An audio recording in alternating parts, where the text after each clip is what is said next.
morning, friends. So today is the day where we are going to start our Artisan sourdough loaf. So I'm going to start this morning by doing a feed of my sourdough starter, and then in 2 hours I will come back and start the process. So I'm going to discard about half, and I will do that off camera. Okay, so I discarded about half, so now I'm going to do a good feed of my starter. I'm going to use the Artisan bread flour. One thing I've noticed about this flour compared to the regular all-purpose flour, which I've never used bread flour before, so that's on me, but it feels lighter, which I really appreciate because that's got to be a good sign. Okay, so I'm trying to look. They said to do about, if you have, so do the same ratio. So that's kind of what I'm looking at here, is eyeballing it. So the same amount of flour as you have for the starter and then for the water. So now I'm just going to kind of eyeball the water. We'll start with that, and if I need more, I'll add more.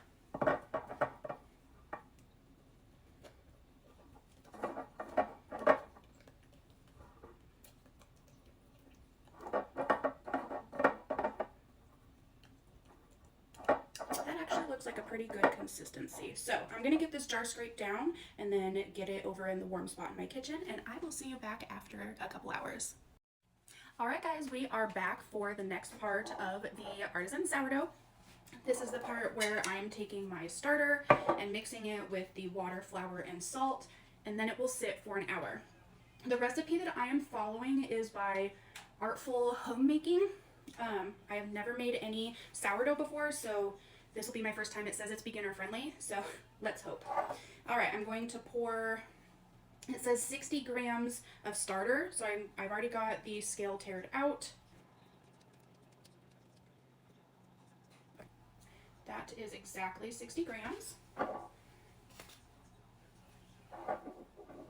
Keeps going back and forth, so I just add a little dollop. Okay, and then it says 340 grams of water. So I have some water measured out, but I haven't weighed it, so I've got the scale tared again, and it's 340 grams. FYI, the sourdough is floating, so I hope that's a good sign. And I'm sorry if I keep looking over here, it's because I'm reverting to the laptop with the recipe on it. So it says, after I add the water and the sourdough in the bowl, I mix them together gently with the whisk.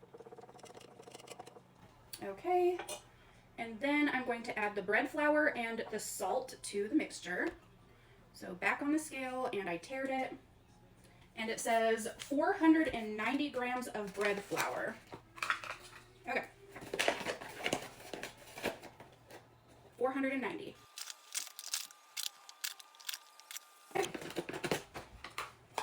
Flour is added.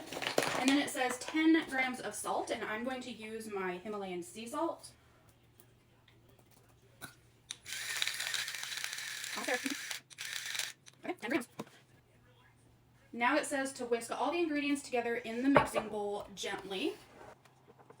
And then it says scrape any off of the side gently, if necessary. Okay. So I think it's to the point where I need to get my hands in here, so I'm just going to do a quick wash of my hands just to make sure they're clean. So I'm just going to get the dough off of here. And it says, gently mix with your hands all of the ingredients together. And then cover the bowl with a piece of plastic wrap.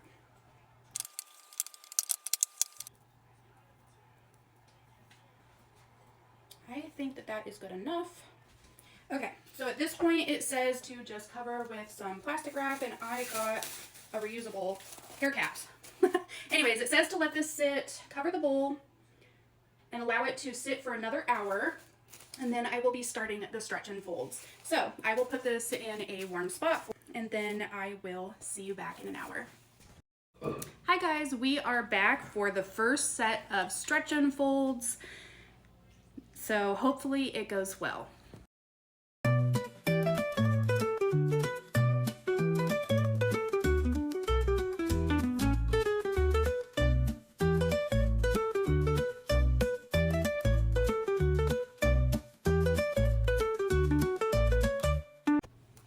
Okay, I have completed all 4 sets of stretch and folds, and now it is time for it to sit for 8 to 10 hours for bulk fermentation.